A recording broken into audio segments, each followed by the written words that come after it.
Λέγομαι Νικολαίδης Πασχάλης της εταιρείας Phoenix. Δεν ξεκίνησα να ασχολούμαι με το real estate και τα τετραγωνικά. Ξεκίνησα γιατί κάθε άνθρωπος που ψάχνει σπίτι ή επένδυση κουβαλάει μαζί του και μια ιστορία. Και ήθελα να είμαι ο άνθρωπος που να διαβάζει σωστά αυτή την ιστορία. Στην πορεία κατάλαβα κάτι πιο βαθύ. Οι περισσότεροι δεν χρειάζονται απλώς ένα ακίνητο. Χρειάζονται κάποιον που να βλέπει πίσω από την απόφαση το φόβο, τη διάθεση για αλλαγή, τη φάση ζωής, την ανάγκη για σταθερότητα και για εξέλιξη. Αυτό κάνουμε και εμείς εδώ στη Phoenix.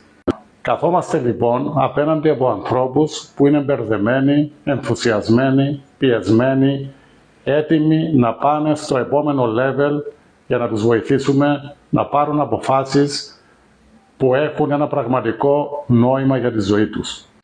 Εμείς εδώ στη Phoenix δεν πουλάμε σπίτια, ξεκαθαρίζουμε διαδρομές, ανοίγουμε επιλογές. Μεταφράζουμε μια αγορά που αλλάζει κάθε μήνα σε γλώσσα που έχει λογική και ασφάλεια. Αν κάτι μας χαρακτηρίζει είναι αυτό.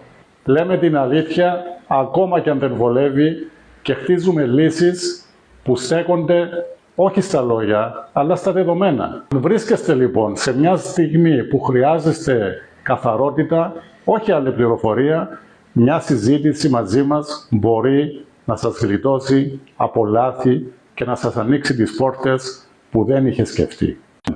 Στείλτε μας λοιπόν μήνυμα, θα χαρούμε να σας δούμε στα γραφεία μας και να ακούσουμε τι πραγματικά έχει νόημα για εσάς. Είμαι ο Νικολαίδης Πασχάλης της Phoenix. Ευχαριστώ.